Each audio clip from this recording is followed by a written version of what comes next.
Joining us now with their take on what could happen tomorrow night is Georgia Congressman and member of the House Appropriations Committee, Congressman Andrew Clyde. Congressman, good to see you. Well, good afternoon. Thanks. Great to be on with you. Congressman, before we talk about the debates, let's talk about the big story today. These 400 migrants with ties to ISIS-K found inside of our country coming through the southern border. 50 of them, I'm going to stress this again, 50 of them, Congressman, unaccounted for. This is scary to Americans. What are we going to do? Yeah, it certainly is. It should be very concerning to all Americans, but it is a direct result of Joe Biden's open border policies.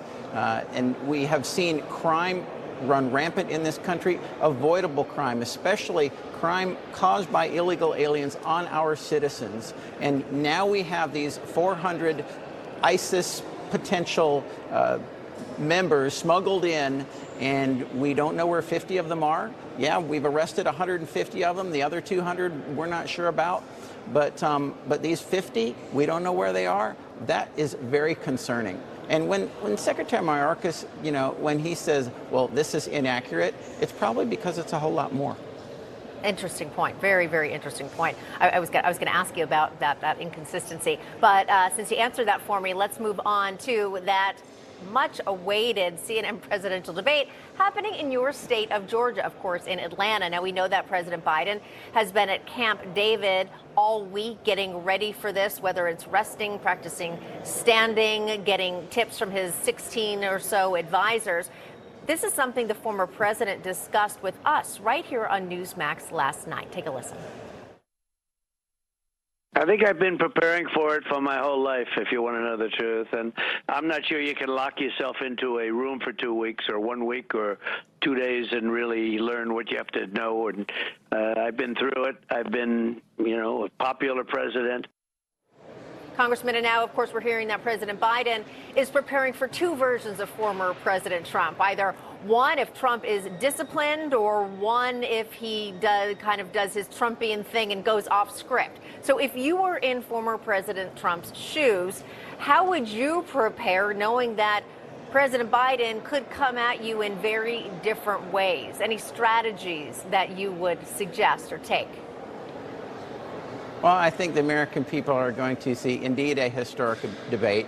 I think there's a tremendous contrast between the two. You're going to see a country that was run by an incredible president who gave us a strong nation, financially strong and respected on the world stage. And then you've got a president who has given this country literally a woke and broke economy. And I think that's going to be the difference between the two. The American people are going to see that. And I believe the American people will see that President Trump will prevail in this debate. And it's interesting that the way that both of them have been preparing for it, and I think you'll see that on the stage.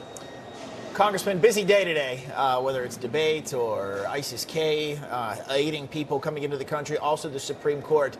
They issued some rulings today. Some opinions came down. The justice is saying the White House, they can put and reassure to companies, or they can say that social media companies can't challenge. They can put pressure on them when it regarding to posting materials. This kind of breaking today. What are your initial thoughts on that?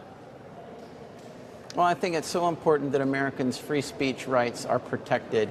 And that's one of the reasons why today I actually introduced or reintroduced the Free Speech Defense Act. And that the legislation basically prevents the government from censoring Americans' First Amendment rights by proxy. In other words, using social media companies as their go-between to do that. In the appropriations process, we're working on that as well to limit what CISA has done in the past, where they have used other social media companies to censor American speech through proxy, literally. And so it is, I'm a little disappointed in the Supreme Court decision, but what that means is Congress has to intervene. And so I think this piece of legislation is very important in that regard, and very timely, too.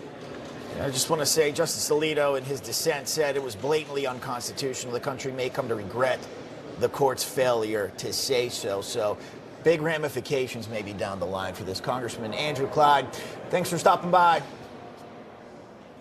Thank you. Great to be on.